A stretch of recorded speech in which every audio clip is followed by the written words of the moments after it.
लगभग सारे sound waves एक ही स्पीड से ट्रैवल करते हैं, लेकिन उनकी पिच मतलब सुनाई देने की इंटेंसिटी उनके फ्रीक्वेंसी पर डिपेंड करती है।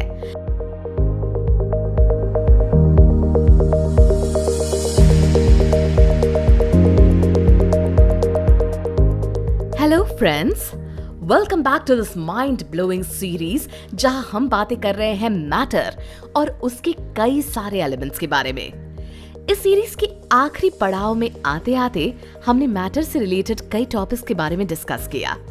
अब आज हम ऐसे ही एक इंटीग्रल टॉपिक की बात करने जा रहे हैं। So let's proceed with it. Human abilities में सबसे इंपॉर्टेंट मानी जाने वाली एबिलिटीज है breathing, smelling, sight, touch, taste, speaking and audibility. इनमें से किसी एक की भी कमी हो तो रेगुलर फंक्शनिंग थोड़ा सा हार्ड हो जाता है। सबके पीछे साइंटिफिक बेस है, लेकिन आज हम जिस एबिलिटी के बारे में बात करने जा रहे हैं वो यूनिवर्स में तरह तरह के फॉर्म्स में प्रेजेंट है। तो चलिए देखते हैं किस बारे में डिस्कशन हो रहा है।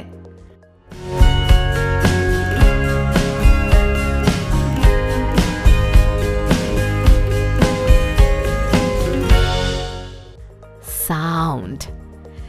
ह्यूमन सेंसेशन की one of the most important abilities है audibility. This ability is based on sound. फिर चाहे वो साउंड सुनने की एबिलिटी हो, आइडेंटिफाई करने की, या फिर उन्हें समझकर उन पर रिप्लाई देने की। So in this episode we are going to decode the sound as the element of matter. Sound air में होने वाला ऐसा वाइब्रेशन है जिसे हम सुन सकते हैं।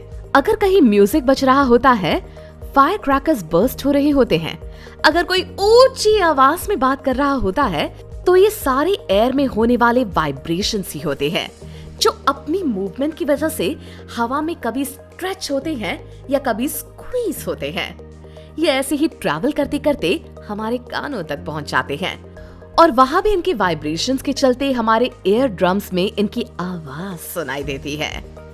अब यहाँ से हमारे ब्रेन तक ये सिग्नल्स पहुंचता है और ब्रेन ये डिकोड करता है कि ये आवाज कहाँ से आ रही है, या किसकी है, या किस प्रकार की है, एटसेट्रा।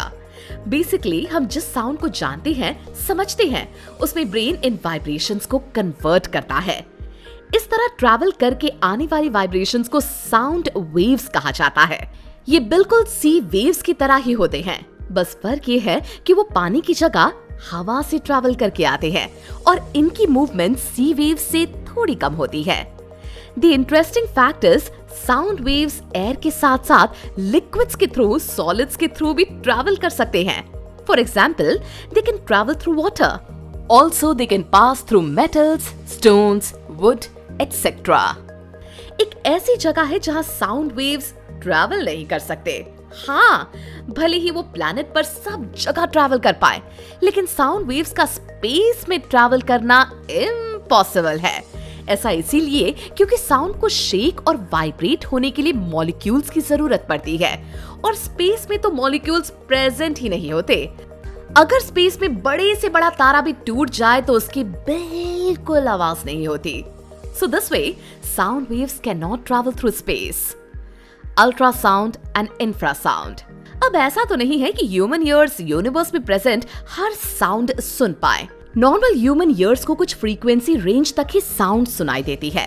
उसके आगे और उसके नीचे जितने भी साउंड होते हैं वो नॉर्मल ह्यूमन ईयर नहीं सुन पाता। लगभग सारे साउंड वेव्स एक ही स्पीड से ट्रैवल करते हैं, लेकिन उनकी पिच मतलब सुनाई देने की इंटेंसिटी उनके फ्रीक्वेंसी पर डिपेंड करती है।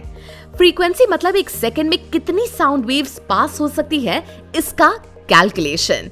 सबसे लोवेस्ट फ्रीक्वेंसीज को इंफ्रासाउंड कहा जाता है।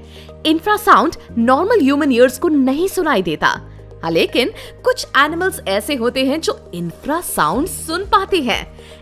इन एनिमल्स में एलिफेंट्स और व्हेल्स शामिल हैं। इंफ्रासाउंड वेव्स बहुत डीप वाटर से गुजरती है, तो यही व्हेल्स को आपस में कम्युनिकेट करने के लिए मदद करती है। व्हेल्स एक दूसरे से 160 किलोमीटर दूर हो तब भी वो इंफ्रासाउंड की हेल्प से कम्युनिकेट कर पाते हैं। अल्ट्रासाउंड उस साउंड को कहती है जिनकी फ्रीक्वेंसी बहुत हाई रेंजेस में होती है, इतनी हाई कि उसे भी नॉर्मल ह्यूमन ईयर से नहीं सुना जा सकता। इंफ्रासाउंड ह्यूमन ऑडिबल फ्रीक्वेंसी से कम होते हैं, तो वहीं अल्ट्रासाउंड ह्यूमन ऑडिबल फ्रीक्वेंसी से बहुत हाई होते हैं। कुछ एनिमल्स इस फ्रीक्वेंसी रेंज में खुद साउंड निकाल सकते हैं। For example, bats emit sound in ultrasound zones. Ultrasound की मदद से वो अपना प्रे ढूंढकर उसका शिकार कर सकते हैं। अल्ट्रासाउंड का ह्यूमंस के लिए एक बेनिफिट है। अल्ट्रासाउंड की मदद से डॉक्टर्स ह्यूमन बॉडी के अंदर फैलने वाले डिजीजेस डायग्नोज और ट्रीट कर सकते हैं। साथ ही एनिमल्स को ट्रीट करने वाले डॉक्टर्स, जिन्हें हम वेटरिनेरियंस कहते हैं, वो भी एनिमल बॉडी के अंदर के डिजीजेस अल्ट्रासाउंड की हेल्प की वजह से डिटेक्ट करके ट्रीट कर सकते हैं। So this way, even if ultrasound and infrasound are not audible to humans, इनके कुछ अलग बेनिफिट्स हैं। जब हम आसमान में उड़ता हुआ प्लेन देखते हैं तो हम साउंड की स्पीड का अंदाजा लगा सकते हैं। जब प्लेन हवा में उड़ान भरता है तो वो एयर में प्रेजेंट प्रेशर वेव्स को पुश करता है। ये वेव्स अक्सर साउंड वेव्स की स्पीड से ट्रैवल कर रही होती है। प्लेन इन्हें मैच करने की कोशिश करता है या उन्हें ओवरटेक करने की कोशिश करता है तो बड़ी सी आवाज सुनाई देती है। अक्सर हम ग्राउंड पर होते हैं तो ये आवाज हमें ज्यादा क्लियरली सुनाई देती है। हमने साउंड की तो इतनी सारी बातें कर ली, तो क्यों ना अब साइलेंस की बात हो जाए। एक ऐसी जगह बनाई गई है जहां बिल्कुल साइलेंस होता है। इतना साइलेंस कि हम अपने हार्ट बीट सुन पाते हैं। ज्यादा से ज्यादा नॉर्मल इंसान यहाँ 45 मिनट्स बिता सकता है, उससे ज्यादा नहीं। इस प्लेस को एनेकॉइक चेंबर कहा जाता है। This is the quietest place on the earth. NASA अपने एस्ट्रोनॉट्स को यहाँ स्पेस में जाने से पहले ट्रेनिंग के तौर पर भेजते हैं, ताकि वो स्पेस में होने वाली साइलेंस के साथ कोप अप कर पाए। So friends, I hope you enjoyed knowing these interesting facts about sound. अगर आपको ऐसे ही और वीडियोस देखने हैं तो हमारे माइंड वॉर्स यूट्यूब चैनल को जरूर सब्सक्राइब कीजिए। मैं आपसे मिलूंगी नेक्स्ट एपिसोड में। Till then, stay tuned. Hey guys, want to be the first to know of the videos on the Mind Wars YouTube channel? Hit subscribe and click the bell icon. And remember, knowledge increases when you share it. So like, share and tell your friends about the video.